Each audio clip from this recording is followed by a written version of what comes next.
Instalment आमच्या लाडक्या बहिणींच्या खात्यात जमा होऊ लागले. कारण आम्ही निर्णय घेतल्यानंतर सांगितलं होतं की रक्षाबंधनाच्या अगोदर सर्व आमच्या बहिणींच्या खात्यात पैसे जमा होतील. त्याप्रमाणे सुरुवात झाली. नमस्कार लाडक्या बहिणींनो, तुमच्यासाठी अत्यंत आनंदाची आणि सर्वात मोठी बातमी समोर आली आहे. जर तुम्ही माझी लाडकी बहीण योजनेचा फॉर्म भरला असेल आणि तुमच्या हप्त्याची वाट पाहत असाल तर तुमची प्रतीक्षा आता संपली आहे. रक्षाबंधनाच्या शुभ मुहूर्तावर तुमच्या लाडक्या भावांनी म्हणजेच राज्य सरकारने थेट तुमच्या बँक खात्यात पैसे पाठवायला सुरुवात केली आहे. हो, तुम्ही अगदी बरोबर ऐकलं.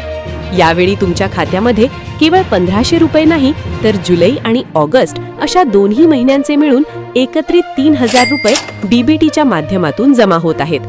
आजच्या या व्हिडिओमध्ये आपण पाहणार आहोत की कोणत्या जिल्ह्यांमध्ये आणि कोणत्या बँकांमध्ये हे पैसे जमा होत आहेत आणि जर तुम्हाला अजून पैसे मिळाले नसतील तर तुम्हाला कोणतं महत्त्वाचं काम करायचं आहे. व्हिडिओ शेवटपर्यंत नक्की पहा. बहिणींनो, संपूर्ण महाराष्ट्रातील तब्बल 2,26,00,000 लाडक्या बहिणींना हा लाभ दिला जात आहे. एकाच वेळी एवढ्या मोठ्या प्रमाणावर महिलांच्या खात्यात पैसे पाठवणे सोपे नसते. म्हणूनच आपले मुख्यमंत्री एकनाथ शिंदे साहेब आणि उपमुख्यमंत्री देवेंद्र फडणवीस साहेब यांनी कालच एका मोठ्या निधीला मंजुरी दिली आहे. सरकारने जुलै महिन्याच्या हप्त्यासाठी 3600 कोटी आणि ऑगस्ट महिन्याच्या हप्त्यासाठी 3600 कोटी असा एकूण 7200 कोटी रुपयांचा निधी थेट बँकांकडे वर्ग केला आहे. आतापर्यंत सुमारे 1,07,00,000 पेक्षा जास्त महिलांच्या खात्यात 3000 रुपयांची ओवाळणी यशस्वीरित्या पोहोचली सुद्धा आहे. उर्वरित 52 लाख भगिनींना देखील या सोहळ्याच्या निमित्ताने हा सन्मान निधी वितरित करण्याचे काम युद्ध पातळीवर सुरू आहे. आता तुमच्या मनात प्रश्न असेल की आमच्या जिल्ह्याला कधी पैसे मिळणार? तर बघा, सरकारने संपूर्ण महाराष्ट्रातील 36 जिल्ह्यांची विभागणी 12 जिल्ह्यांच्या टप्प्यांमध्ये केली आहे. पहिल्या टप्प्यामध्ये ज्या जिल्ह्यांमध्ये पैशांचे वाटप सुरू झाले आहे त्यांची नावे काळजीपूर्वक ऐका. पुणे, मुंबई शहर, अमरावती, अकोला, बुलढाणा, यवतमाळ, हिंगोली, भंडारा, गोंदिया, चंद्रपूर, धाराशिव आणि छत्रपती संभाजीनगर. यासोबतच रत्नागिरी, रायगड, सातारा, कोल्हापूर आणि गडचिरोली या जिल्ह्यांमध्ये देखील पैशांचे वितरण वेगाने सुरू आहे.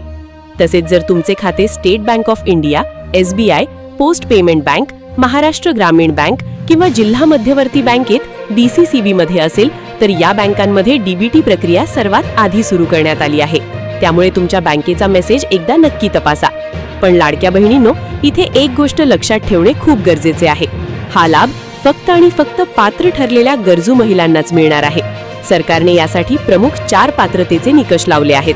ज्या महिला अपात्र ठरल्या आहेत त्यांच्या खात्यात हे पैसे जमा होणार नाहीत.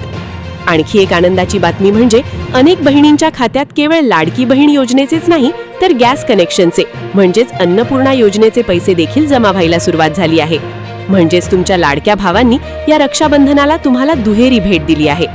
रक्षाबंधन सणापर्यंत म्हणजेच 28 ऑगस्ट पर्यंत या पैशांचे वितरण टप्प्याटप्प्याने सुरूच राहणार आहे.